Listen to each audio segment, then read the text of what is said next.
तो भारत और अमेरिका के बीच ट्रेड डील समझौते पर रूपरेखा पर जो सहमति है वो बन गई है और इसका ऐलान भी कर दिया गया है। और इस समझौते के तहत अमेरिका भारत पर टैरिफ घटाकर यानी जो 50% तक चला गया था, जिसमें पेनल्टी टैरिफ भी शामिल था, अब वो 50 से सीधा घटकर 18% कर देगा। भारत अमेरिका ने संयुक्त बयान में ये जानकारी साझा की है और इस बयान में साफ कहा गया है कि अमेरिका और भारत के बीच अंतरिम समझौता दोनों देशों की साझेदारी में एक ऐतिहासिक मील का पत्थर साबित होगा, जो आपसी हितों और ठोस परिणामों के आधार पर पारस्परिक और संतुलित व्यापार के प्रति एक साझा प्रतिबद्धता को दर्शाता है। तो केंद्रीय कॉमर्स मिनिस्टर पीयूष गोयल ने उन भारतीय प्रोडक्ट्स के नाम भी जारी किए हैं जिन्हें भारत यूएस ट्रेड डील में संरक्षित किया गया। और ये देखिए आप, भारतीय उत्पाद जो पूरी तरह से संरक्षित हैं वो इस वक्त आपको दिखा रहे हैं।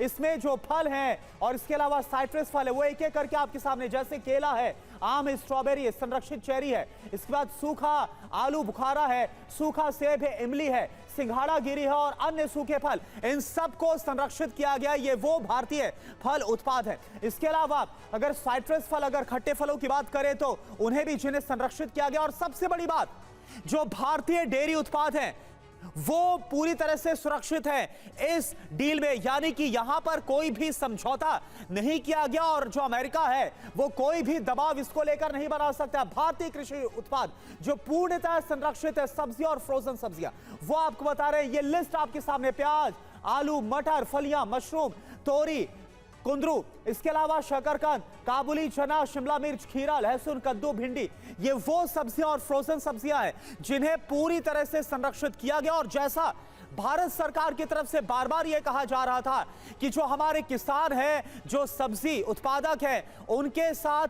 कोई भी उनके हितों के साथ समझौता नहीं होगा। और कुछ ये जो डील है इसमें यही सामने आ रहा है। दुग्ध उत्पादों की बात करें तो जो अमेरिका से बिल्कुल भी आयात नहीं होंगे, आप देखिए जिन्हें संरक्षण मिला, यह है दूध जिसमें तरल, पाउडर और कंडेंस्ड सभी तरह का जो मिल्क का प्रोडक्ट है वो इसमें शामिल। इसके अलावा क्रीम, योगर्ट, बटर मिल्क, मक्खन, घी, चीज, इसके अलावा बटर ऑयल, पनीर और अनुत्पाद और वे प्रोडक्ट्स आदि, यानी जो डेयरी और जो इससे जुड़े, यानी जो दूध और इससे जुड़े जो उत्पाद हैं वो बिल्कुल भी अमेरिका से आयात नहीं किए जाएंगे और इसका कोई दबाव अमेरिका की तरफ से नहीं बनाया जाएगा। ये हमने आपको लिस्ट दिखाई है।